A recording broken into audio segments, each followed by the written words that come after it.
Muy buenas noches, El Salvador, bienvenidos sean todos ustedes una vez más a disfrutar esta noche su entrevista 8 en punto. Señores, esta noche vamos a analizar temas de actualidad, temas muy particulares que por supuesto han acaecido en las últimas horas dentro del territorio salvadoreño.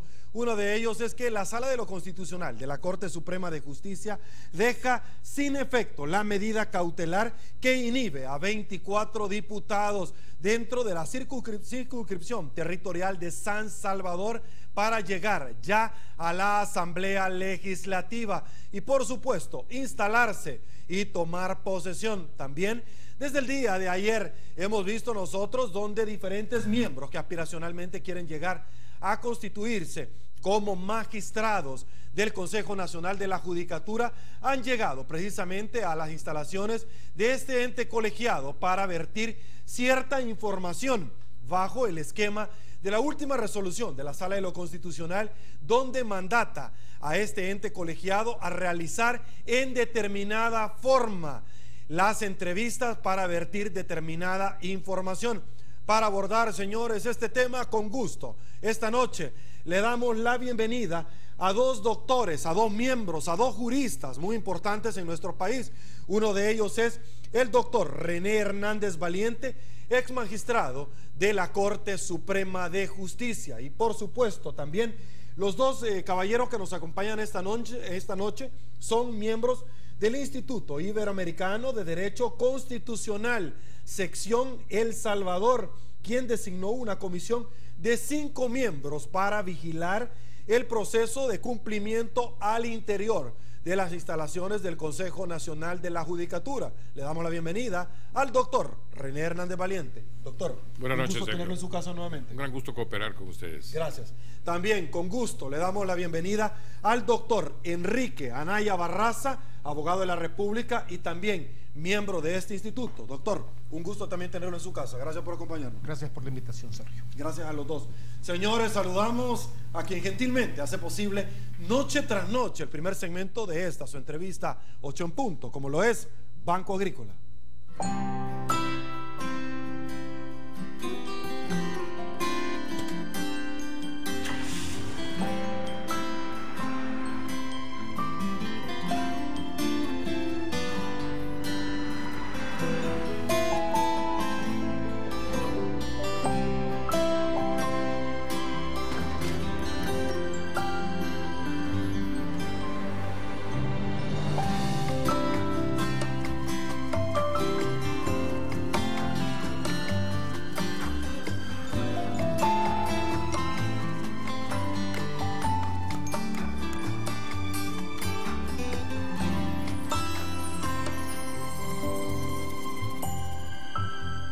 Las pequeñas obras se vuelven grandes cuando le ponemos el alma.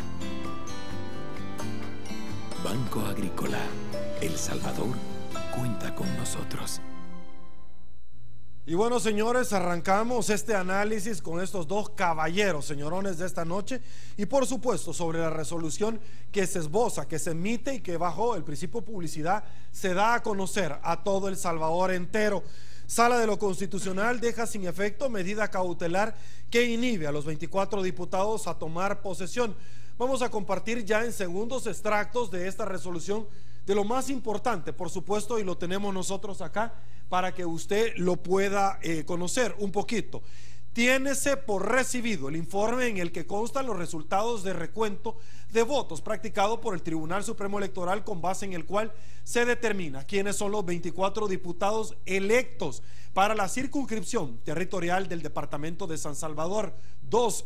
Déjese sin efecto la medida cautelar adoptada que inhibía de tomar posesión de sus cargos únicamente a los 24 diputados por el departamento de San Salvador. En consecuencia, las credenciales extendidas por el Tribunal Supremo Electoral a los referidos diputados declaradas como provisionales por esta sala adquieren a partir de esta fecha el carácter de credenciales definitivas. Me voy al tercero. Declárese que no ha lugar la petición planteada por los señores García Ventura, Alvarado Flores y Ortiz Luna de solicitar un informe a la autoridad demandada respecto del mecanismo de conteo de marcas implementados en el recuento de voto. 4. Omítase el plazo probatorio y tráigase para sentencia el presente proceso. Perfecto, arrancamos. Doctor René Hernández Valiente, la primera pregunta, y por supuesto extensiva también para el doctor Enrique Anaya Barraza, es: luego de tener esta resolución y con antelación una resolución donde inhibía provisionalmente las credenciales para que estos 24 diputados pudieran llegar a tomar posesión en la Asamblea Legislativa hasta que no se terminara el conteo no de actas sino que de votos, yo he escuchado una gran cantidad de cuestionantes diciendo: ¿y de qué ha servido si al final no cambió en nada? Bueno, son 20,000 votos que tenían la calidad de nulos, ¿cierto? No, esto fue en la elección presidencial. Ahorita. Lo que aquí se rescataron fueron más de 20,000. Más de 20,000. Que sí son votos válidos. Perfecto. Ahora. Y que se validaron. Que se validaron. Ok, precisamente en ese esquema voy. 20,000 votos que la pasada elección presidencial se definió con 6,000. Si estos 20,000 fueran este caso, hoy por hoy el profesor Salvador Sánchez Serén no sería el presidente constitucional de este país. De eso sirvió este proceso. Arranco con usted. Bien, se puede especular sobre el resultado comparativo si hubiera sido en las elecciones presidenciales, pero con certeza no podemos afirmar porque aquel conteo jamás se hizo analizando la voluntad del votante, sino se quedó en las actas de las juntas receptoras de votos. En este caso, el resultado, el conteo, no ha modificado el número de escaños, ni ha removido a ningún diputado temporalmente electo, digámoslo así, en el departamento de San Salvador. Continúan siendo los mismos con el resultado anterior, pero hay 21,000 votos que se demostró claramente que fueron mal contados o que no fueron contados en esta elección. ¿De qué sirve esto si no hay modificación de resultados en cuanto a personas? Bien, en primer lugar, pone en evidencia la incapacidad del Tribunal Supremo Electoral de manejar con cristalinidad una elección.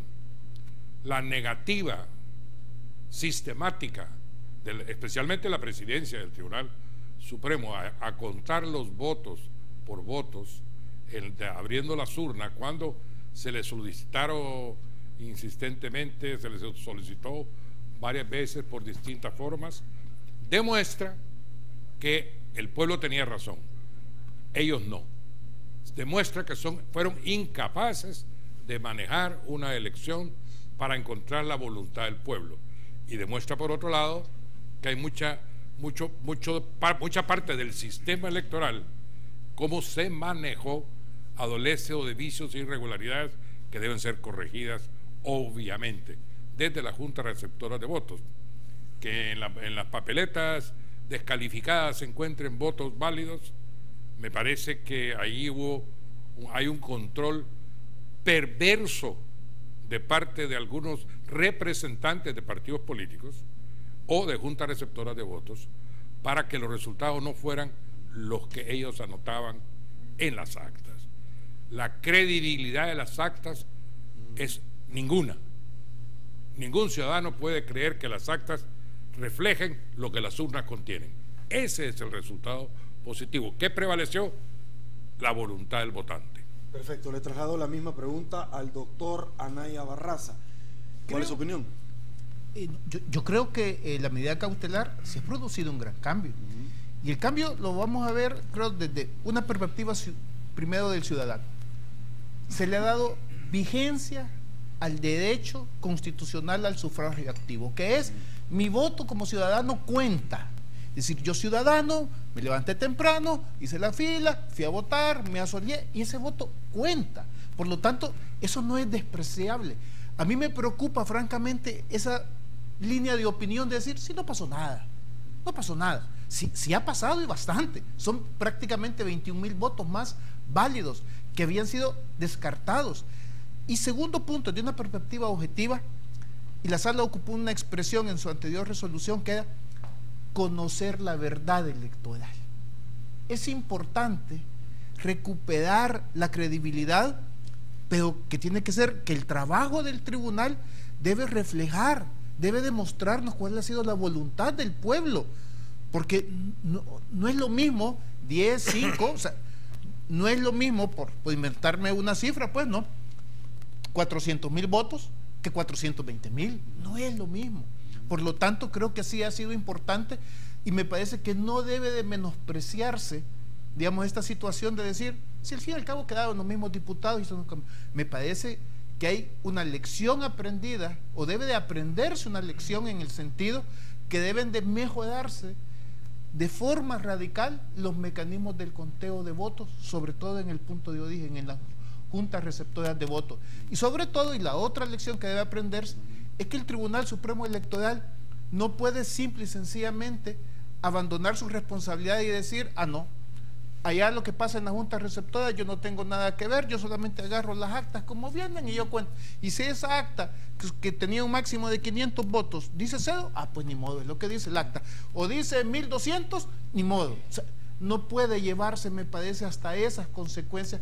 Debe de procurarse y buscarse los mecanismos que posibiliten, uno, la vigencia efectiva del derecho al sufragio activo de todos y cada uno de los ciudadanos que vamos a votar, y dos, debe de crearse las posibilidades de conocer la verdad electoral. Así que me parece a mí que la medida cautelar sí nos ha dejado un gran mensaje. Perfecto. Doctor Hernández Valiente, yo he escuchado a muchísimas personas que han dicho, mire, luego de este proceso se ha dejado al descubierto una gran cantidad de hechos. Uno de ellos es la impericia, negligencia o desconocimiento por parte de muchísimos funcionarios al frente de instituciones tan importantes como esta. Otros han dicho, mire, ha dejado claramente que, como dice la canción aquella de y te voy a dejar de querer, de qué manera te olvido, cada vez que viene algún tipo de elección es momento de despartidizar el Tribunal Supremo Electoral, de separar las facultades jurisdiccionales de las administrativas, y vamos con la misma cantaleta año con año después de los comicios.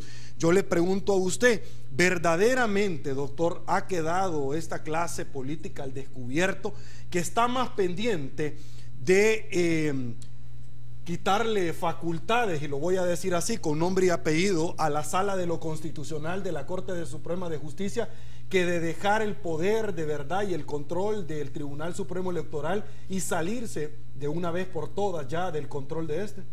Bien, yo pienso que no es comparable una cosa con la otra, pero coinciden en el momento electoral ambos, ¿no?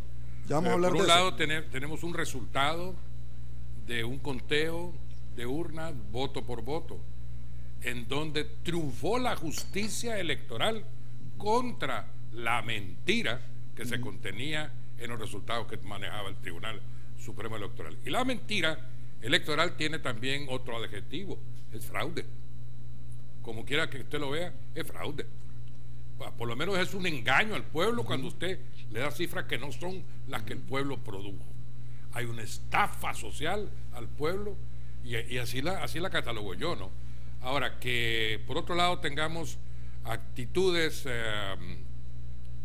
muy fuertes con sus comentarios para tratar de descabezarlo, voy a decir como lo pienso, a los 4 magistrados de la Sala de la Constitucional, porque el presidente no se refirió ni al partido FMLN ni el presidente de la República, sino a los 4 nada más. Nuevamente surge la dedicatoria basada y originada en la incomodidad de los fallos que no le convienen o no le gustan o que le son contrarios al Ejecutivo o al Legislativo, que al Legislativo se entiende mejor la cosa, pero al Ejecutivo sí yo estoy sorprendido, muy negativamente sorprendido, porque he visto en el profesor Sánchez Serén ponderación desde que tomó posesión, excepto ahora que habló de nuevo contra la Sala para revivir supuestamente entre el FMLN y Gana, digámoslo claramente, el 743, en el cual la ciudadanía venció al órgano legislativo, en que todos los partidos, porque eran el FML, menos el FMLN, eran el resto de partidos, en donde quisieron atar a la Sala. Bien, yo creo que la Sala hay que dejarla tranquila con los procesos que inicien los ciudadanos, con los procesos que inicien las personas que sean agraviadas, que es lo que ella hace. La Sala no inventa sus resoluciones, la Sala responde a solicitud de agraviados.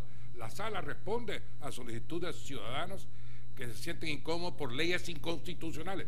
¿En dónde se originan? En la Asamblea. La inconstitucionalidad no nace en la sala, la inconstitucionalidad nace en sede legislativa. El abuso de autoridad, el abuso de autoridad, es decir, el agravio constitucional que puede sufrir cualquier persona en sí, en sus personas, en sus bienes, ¿dónde nace? En la autoridad. ¿Quién crea esta problemática? La autoridad que abusa y el legislativo que viola la Constitución. No es la sala.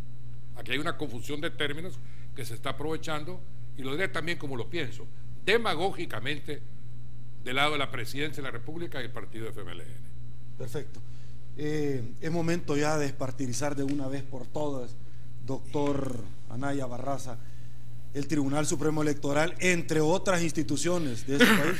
Creo que sí, y que pasé un poquito de historia, ¿no? Y como casualmente estuve involucrado, ¿no?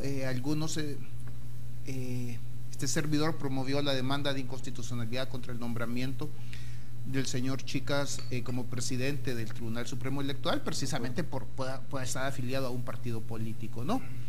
Pues era integrante. De los otros integrantes no había prueba, de él sí había pruebas públicas, ¿no?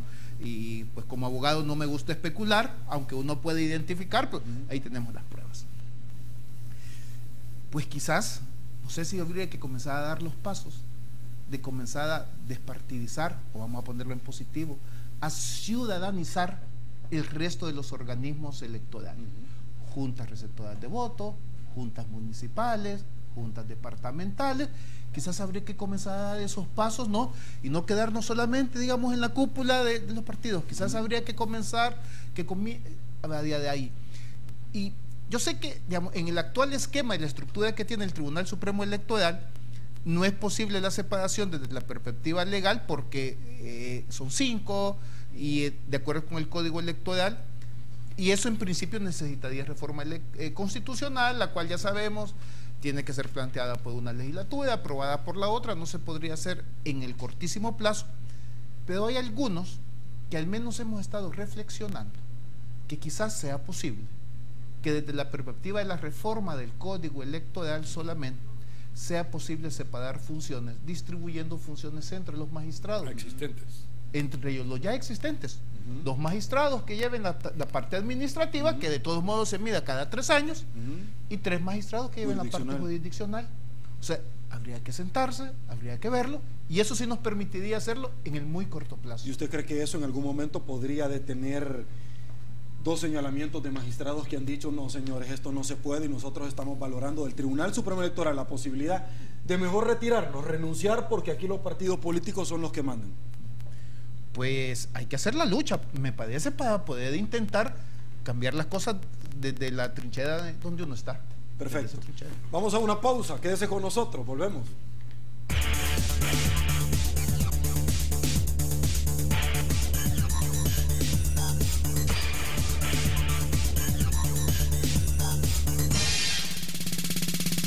Un placer, El Salvador, que sigue en sintonía de 8 en punto por Canal 33.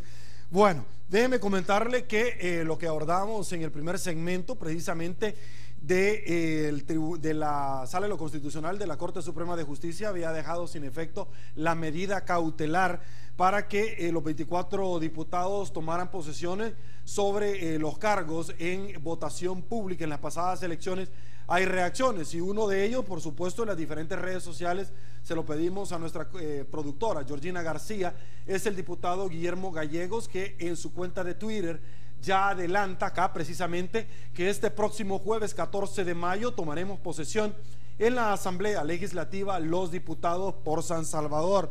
Arranco con usted, doctor Hernández Valiente. 60 diputados tampoco se presentaron en su momento a laborar ni tampoco a tomar posesión, simple y sencillamente conformaron una comisión para entregar credenciales y determinaron precisamente la interrupción de las actividades laborales. 12 días han transcurrido prácticamente luego de darse este evento solemne al interior de este órgano del Estado. La pregunta que sale es si estos 60 diputados están, uno, en desacato, porque podrían obviamente por la Constitución tomar decisiones por la mayoría, y dos, que hasta este momento algunos no ocultaban su descontento sobre la resolución en comento y adelantaban lo que ya decía yo, una especie de 7-4-3.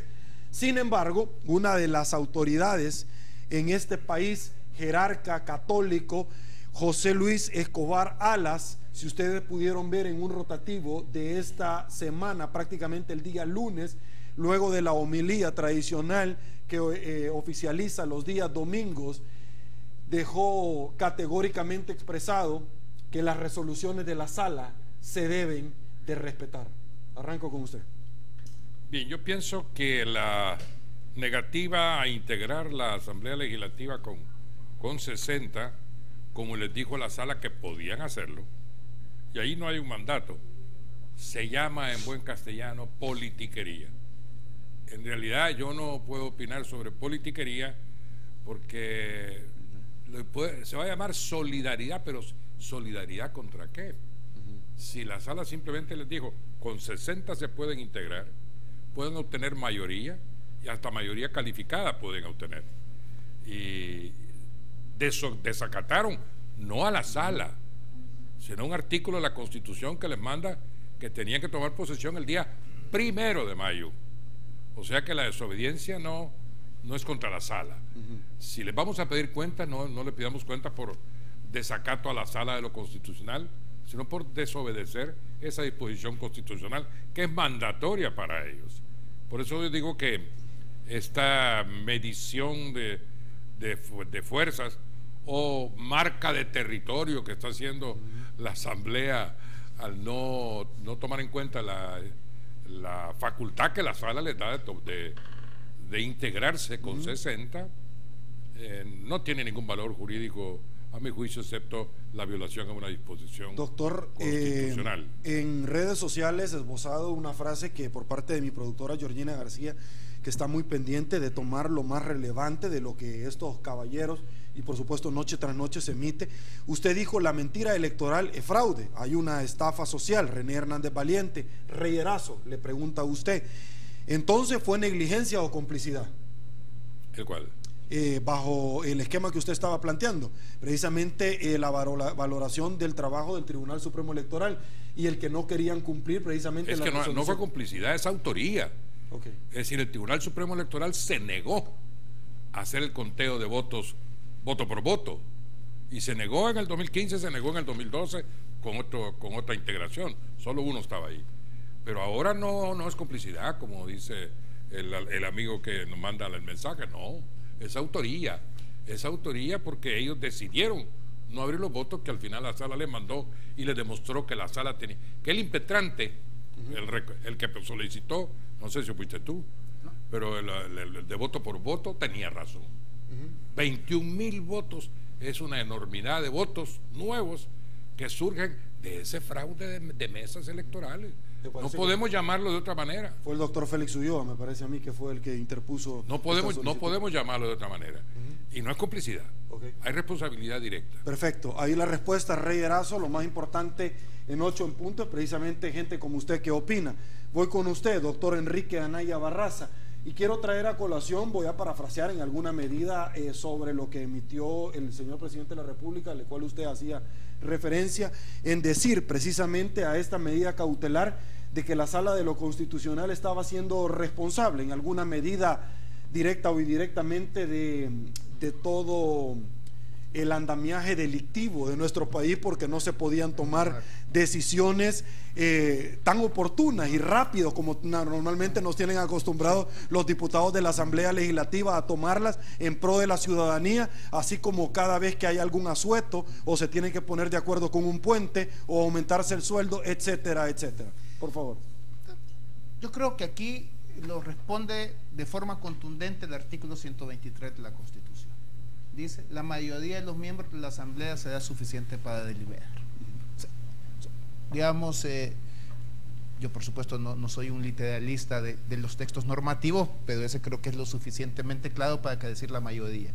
Si son 84, 60 eran, suficientes para mayorías simples y para mayorías calificadas. Por lo tanto, nunca hubo ningún problema. Yo creo que ese lenguaje que se utilizó de no nos podemos integrar, va a haber peligro. Habían diputados que dijeron que si había una catástrofe no se iba a poder declarar un estado de emergencia, que la sala iba a ser la culpable de toda esta. A mí me preocupa más que el mensaje que nos ha dado esto ha sido que durante 12 días y posiblemente, por lo que veo en el Twitter, durante 14 días o 13 días, porque va a ser hasta el jueves, no hemos tenido asamblea legislativa y no ha pasado nada. O sea, como que el mensaje fuera, bueno, pues como que el trabajo de los diputados no se nos está volviendo muy indispensable, porque no podríamos ahorrar como no se ha caído, no se ha caído, digamos, no se han incendiado las calles, no. Pues lo más grave que ha pasado ha sido unas madejadas, y yo tengo entendido pues que los señores diputados no han tenido nada que ver con generar las madejadas. Así que yo creo que pues el mensaje es, bueno, hemos tenido durante 12 días, así que quizás desde la perspectiva constitucional, quizás habría que comenzar a pensar si sería de retomar, como lo hay en la mayoría de las democracias, periodos legislativos, es decir, fases. Bueno, donde en Guatemala, si no es tan lejos, ahí se aplica eso. Durante unos meses se delibera, y en otros meses hay un receso legislativo donde los diputados van tal. Mire, usted acaba de incentivar mi intelecto, y usted sabe como que aquí no tenemos compromiso con nadie, yo se lo tengo que preguntar. Fíjese que el doctor Félix Ulloa, si nos está viendo, felicidades, y si está cenando, buen provecho. No sé cómo le va a caer la comida de lo que voy a decir a continuación. Fíjese que el caballero que nos ha acompañado en esta que es su casa, en algún momento yo le he preguntado, doctor, fíjese que en su momento ustedes recordarán en la sala de lo constitucional, por allá por el 2000, cuando el señor Eduardo Tenorio era parte activa de esta sala, que en paz descanse, se declaró la plancha nacional inconstitucional. Pues fíjese que una vez yo leí que el doctor Ulloa dijo esto, me dan ganas de presentar otra demanda. Y es que como nosotros los abogados sabemos que lo subsidiario sigue precisamente la suerte de lo principal, o lo accesorio de lo principal, precisamente de 84 diputados tenía que seguir la suerte y bajar a 60. Es decir, yo no sé cuál sería la solución, si dar periodos de pausa, porque al final pareciera que así quedamos en lo mismo, no hacen nada y estamos erogando grandes sumas de dinero, o bajarlos a 60, o como decimos nosotros en un examen, las dos anteriores. ¿Qué opinión le merece? Yo creo que eso sí tiene que ser reflexión, digamos, así es una decisión eminentemente política. Yo creo que tiene que reflexionarse, digamos, tal. Y como muy bien ha señalado Sergio, el número de diputados fue sencillamente para no modificarlo por la plancha nacional. Quizás habría que procurar ver si el número de diputados responde a parámetros internacionales, es decir, dependiendo del número de población, así debe ser el número de diputados que debemos de tener, y poder crear, digamos, una asamblea que no responda a una coyuntura que habíamos 84 y haberla declarado inconstitucional, para que no se nos vaya nadie, pues, y podamos seguir todos los mismos 84, ¿no? Quizás habría que reflexionar, pues le corresponde a las entidades políticamente responsables y a la sociedad civil sentarse y decir, bueno, veamos cuáles son los parámetros internacionales y ver cuál debe ser el número adecuado de diputados que deberíamos de tener. Bueno, pero se lo comento para ver si tanto el señor Ulloa, ustedes dos se animan a presentar algo interesante. Lulaza, muchísimas gracias por su participación. No estoy dando ideas, simple y sencillamente recordándoles que hay un derecho que ustedes pueden activar en la Constitución. 8 en punto, dice: la sala ordena, y va para usted esta pregunta: cumplir la Constitución, y el GOES ataca a la sala. ¿Por qué atenta contra el país? A su parecer, ¿quién tiene la razón, doctor Barraza? Pues yo no creo que la sala no está atacando a nadie, la sala está emitiendo resoluciones. Si uno no está de acuerdo con las resoluciones, y este servidor ha sido un alto crítico muchas veces de las decisiones de la sala, lo que debe hacerse es criticarlas. Cuando las decisiones se pueden impugnar, pues hay que impugnar. Las decisiones de la sala no se pueden impugnar más que ante ella misma en algunas decisiones, ¿no? Cuando son de mero trámite, las decisiones definitivas no. Pero lo que hay que hacer es cuestionarlas académicamente, políticamente, técnicamente, ¿no?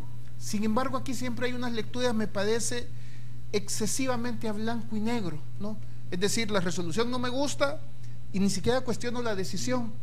Digamos, tiro tierra a los magistrados, tiro lodo, ¿no? La clásica falacia del hominem offensivus, ¿no? Es decir, ofender, cuestionar, y lamentablemente creo que se ha perdido la oportunidad a veces de hacer análisis técnico de las decisiones de la sala. Creo que eso sería importante. Yo creo que la sala no está atacando a nadie, creo que la sala simple y sencillamente está resolviendo frente a las peticiones que le están planteando. Perfecto, vamos a otra pausa. Al regresar estaremos abordando la elección de magistrados del Consejo Nacional de la Judicatura. Pausa, volvemos.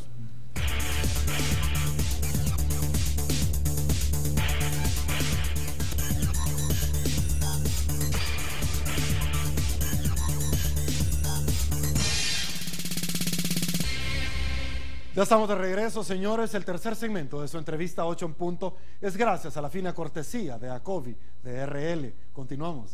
Somos una empresa que le brinda una amplia gama de servicios financieros competitivos. ACOVI de RL, su banco cooperativo de confianza. Y bueno, señores, arrancamos este segmento precisamente con lo que ya adelantábamos nosotros.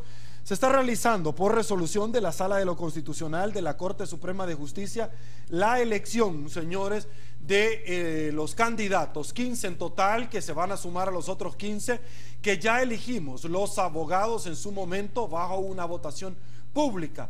Este listado de 30 será enviado a la Asamblea Legislativa para la elección de los próximos miembros de la Corte Suprema de Justicia. Número 1. Días anteriores, la Sala de lo Constitucional, bajo una línea jurisprudencial sosteniendo que ninguna persona al frente de un ente colegiado del ente precisamente estatal puede ser miembro activo de un partido político. Esa fue la suerte que corrió en su momento el señor Eugenio Chicas, y de la cual usted invocó, y por supuesto también el señor Tito Celada. La elección fue nuevamente invocada bajo los parámetros en los cuales la sala ya comentó en la resolución. Arranco con usted, doctor René Hernández Valiente, porque los dos caballeros que nos acompañan esta noche están siendo activamente y presencialmente dentro del Consejo Nacional de la Judicatura, miembros para verificar el fiel cumplimiento de la resolución de la sala. ¿Se está cumpliendo esta sentencia, doctor René Hernández Valiente? Bien, no es una, son 3 sentencias. Hay una declaratoria de inconstitucionalidad que impone algunas condiciones y requisitos y hace una interpretación de la labor que tiene que desarrollar el Consejo, y por supuesto invalida las listas en una segunda resolución y afirma que no producirán efecto alguno la lista elaborada por el Consejo de Magistrados, por lo que le ordena realizar el proceso de selección de candidatos. El Consejo, ya bajo una nueva dirección, al excluirse el presidente, ha iniciado un proceso público de entrevistas, entre comillas, con presencia de medios, como lo dijo la sentencia, y con la observación nuestra que viene del Instituto Iberoamericano de Derecho Constitucional, que nos ha mandatado que asistamos a observar. De esta observación, posiblemente Enrique pueda enriquecer todavía aún más lo que yo pueda decir. Sacamos algunas, no impresiones, sino que una comparación, y esta es una forma de trabajar que hemos tenido desde hace mucho tiempo con Quique, en el sentido de que el tercio comparaciones nos ha servido una inconstitucionalidad, y nos sirve ahora que tenemos una sentencia que ha mandatado una conducta constitucional que se debe seguir, que ha señalado los requisitos que debe tener el proceso de selección, que debe de ser esencialmente público, cristalino, pero además pone otras condiciones. Nosotros asistimos a las entrevistas que ya no son de 5 minutos ni de 10 minutos, sino fueron algunas de 20, otras de 23. 40, una de 6. Hay una de 6 minutos. Hay una de 6 minutos, sí. y hay otras de 35, 20, pero han dejado hablar a los entrevistados con base en unas preguntas preelaboradas. Y quizá al ver estas preguntas preelaboradas nos dio la impresión de que se estaba tratando de cumplir, y esta es la impresión que yo saco al final de este día, se ha tratado de cumplir con la formalidad, pero no con la esencia de lo que contiene el mandato de la sala en sus sentencias. ¿Qué quiero decir? Si bien la entrevista es pública, y eso fue un avance, la parte pública está cumplida. Lo que no está cumplido todavía y nos falta ver es hasta dónde los concejales se encuentran en capacidad de poder entrevistar a alguien si no lo conocen. ¿A qué me refiero? Observé yo que los concejales no tenían ningún papel enfrente, no tenían ninguna información enfrente. Entonces la persona que les llega a la entrevista, que no solamente son las preguntas preelaboradas, sino que también los mismos concejales, el día de hoy al menos, hicieron preguntas y me pareció que algunas de ellas fueron atinentes, conducentes hacia investigar la idoneidad, la capacidad, etcétera, de la persona entrevistada. Pero la persona entrevistada, que es uno de los candidatos que fueron entrevistados anteriormente y lo son ahora de nuevo, y creo que otros más porque algunos declinaron, y no creo que sean los 80 y pico de la lista que la sala declaró inválida. Los concejales observan que se sienta ante ellos una persona desconocida, a quien se le hacen unas preguntas preformuladas y otras preguntas de los mismos concejales, y la persona se levanta de esa silla y continúa siendo totalmente desconocida para los concejales. Por lo menos lo que yo vi el día de ahora, porque no vi que tuviera frente a sí un perfil del candidato, no vi que tuvieran un currículum vitae, no vi que tuvieran la documentación que la sentencia señala que deben de tener para materializar la decisión de la propuesta constitucional de llevar esos precandidatos a la Asamblea Legislativa. Esto no se ha cumplido, a mi criterio. Entonces solo se ve la formalidad y no la forma, y no el fondo de lo que deben de hacer. Perfecto. Doctor Barraza, ¿qué dijo la sala con relación a este tema? Yo creo que, de modo resumido, cuando la sala declaró la inconstitucionalidad de la regla del secretismo de la votación, básicamente, digamos, podemos resumir que la sala dijo que el proceso que debe de llevar a cabo el Consejo Nacional de la Judicatura debe cumplir 3 exigencias. Uno, debe ser público. Público indica abierto a candidatos, medios de comunicación y al público en general. Y eso, yo felicito al Consejo que eso sí lo ha cumplido.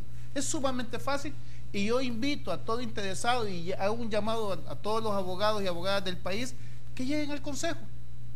Es muy fácil, eso sí se está cumpliendo.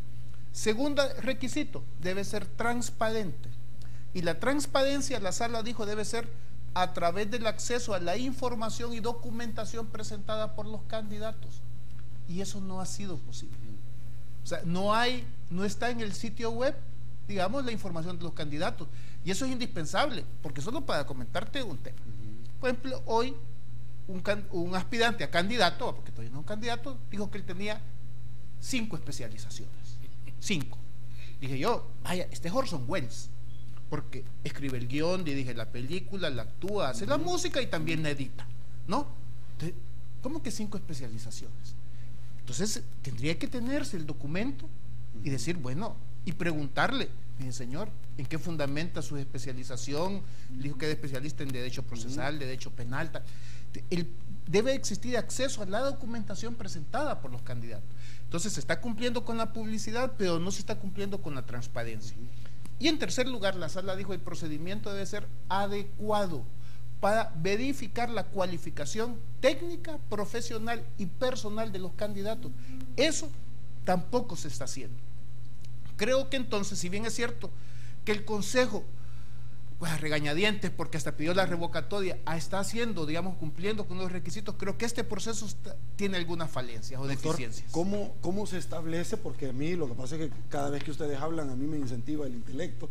¿Cómo se establece la idoneidad del cargo? Yo le planteo a usted, porque alguien viene y pareciera que en este país para todo es bueno. De pronto alguien, un abogado, mire, ¿y quién quiere ser fiscal general de la República? Yo.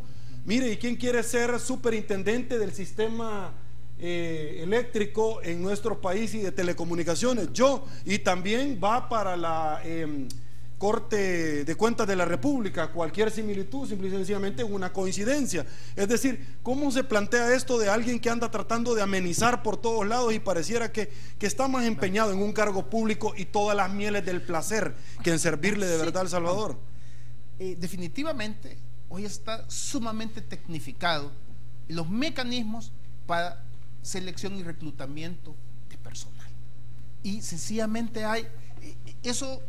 Cualquier, digamos, entidad, es como si tú vas a seleccionar, suponte, el gerente general, el director ejecutivo de una empresa, el CEO, para ponerlo, digamos, de una empresa, tú elaboras un perfil y a ese perfil le das un tabulador de qué vas a considerar, ¿no?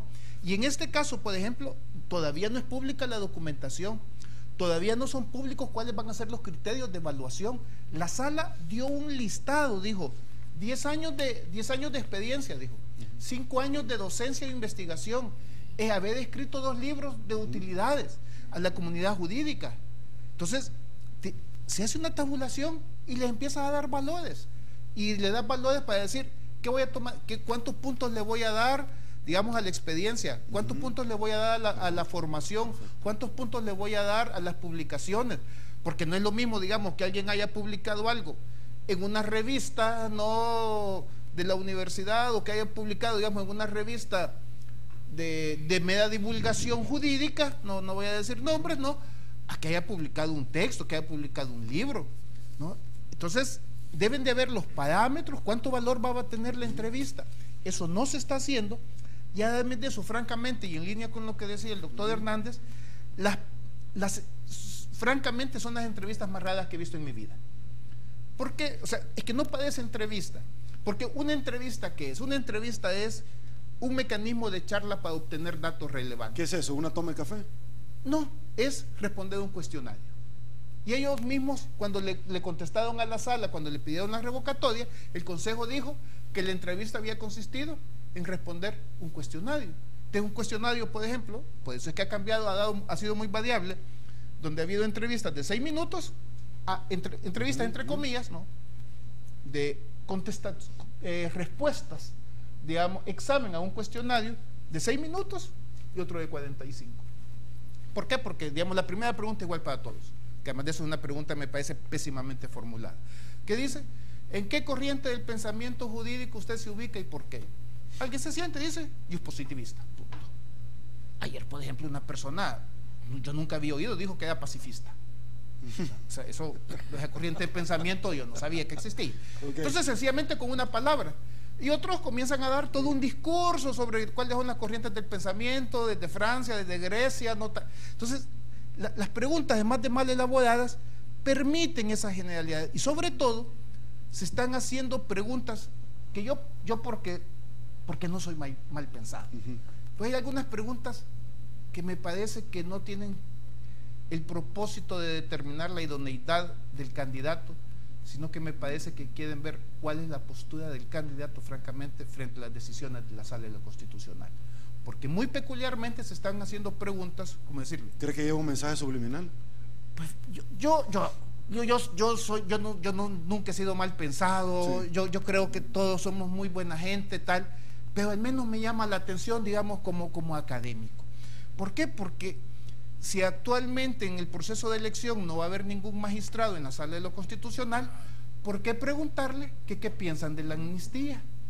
¿Por qué preguntarle qué piensa de las competencias de la Corte Centroamericana de Justicia? ¿Qué piensa de si la Sala de lo Constitucional se está excediendo en sus decisiones? ¿Qué piensa que si la Constitución se puede reformar a través de sentencias de la Sala de lo Constitucional? Entonces, bueno, pero si ninguno de los magistrados que van a elegir va a la sala de lo constitucional. Pues, ¿a qué vienen esas preguntas, digamos, sobre las posturas frente a la sala, las decisiones de la sala? No quiero pensar que sean mensajes subliminales, no, yo espero que no lo sea eso. No, la verdad es que no desconfiamos de los políticos, sino que del tiempo en que vivimos. Sí. Pausa, volvemos.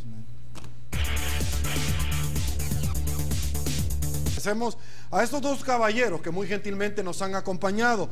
El doctor René Hernández Valiente, muchísimas gracias por habernos acompañado. Gracias. Un gusto acompañarte. Y por supuesto también el doctor Encantado. Enrique Anaya Barraza. Doctor, un placer también. Encantado, Muchas Gracias. Por favor, acompáñenos más seguido y vamos a estar muy pendientes de una nueva entrevista con estos dos caballeros cuando termine el proceso de elección de los candidatos al interior del Consejo Nacional de la Judicatura. Un placer enorme que nos haya acompañado. Soy Sergio Méndez, hoy martes 12 de mayo del 2015, así están las cosas hoy por hoy en nuestro país. Si le gustó la entrevista, comente en la mañana, pase buenas noches, será hasta mañana y una vez más, que el Señor nos bendiga a todos.